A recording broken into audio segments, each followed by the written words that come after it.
And I think, Rob, just before we move on, I'm going to go to my underappreciated performer of the week, because before we go, and it's Nikola Milenkovic, my friend. Oh, the big lad. The big Serbian centre-back who they bought. And he's been on my radar a little while, and I've been keeping it. He nearly got it a couple of weeks ago, and then obviously with the goal at the weekend,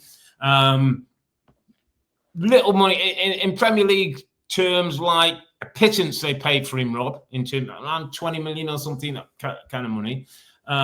Big, aggressive, wants to win. We're playing at Old Trafford yesterday, and maybe this is too big a comparison, but man, a bit of the Vidic type, no nonsense centre forward, wants to head, wants to defend, wants to pull people around. He's got Murillo next to him, the Brazilian, who's really good, lively, good football, a nice left foot, really good balance between them. Yeah, good back four is.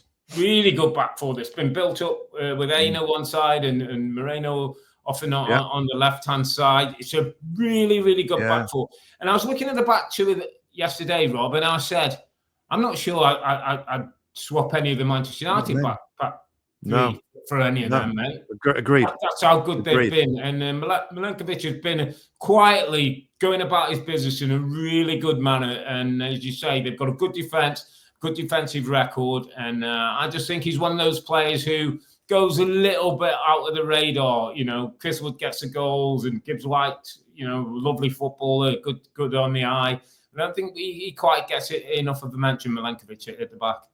No, I think people at Forest appreciate him, Rob. I think I think they realise these two centre backs are like, wow, we got something really good here. And again, it goes back to recruitment. Whether it's Gibbs White or Hudson-Odoi or Ante Alanga, or Chris Wood, and others that have been there for a while, like Ryan Yates. Love watching him in midfield. I think he's an all-action, brilliant player for the club. So again, a club that took a bit of time, but they've made a lot of good signings. You have to make good signings. You have to sign players that can not just survive, but thrive in the Premier League, and they've shown they've got many of them. So it's right we spend a little bit of time in Nottingham Forest, because it's a legendary club, mate. It's a proper football club, been around forever.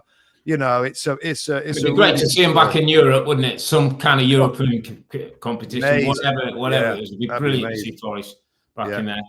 Hi there, I'm Rebecca Lowe, studio host of NBC's coverage of the Premier League. Don't forget to hit subscribe to watch more videos all season long. And if you want even more Premier League content, from original series to live matches, head over to Peacock.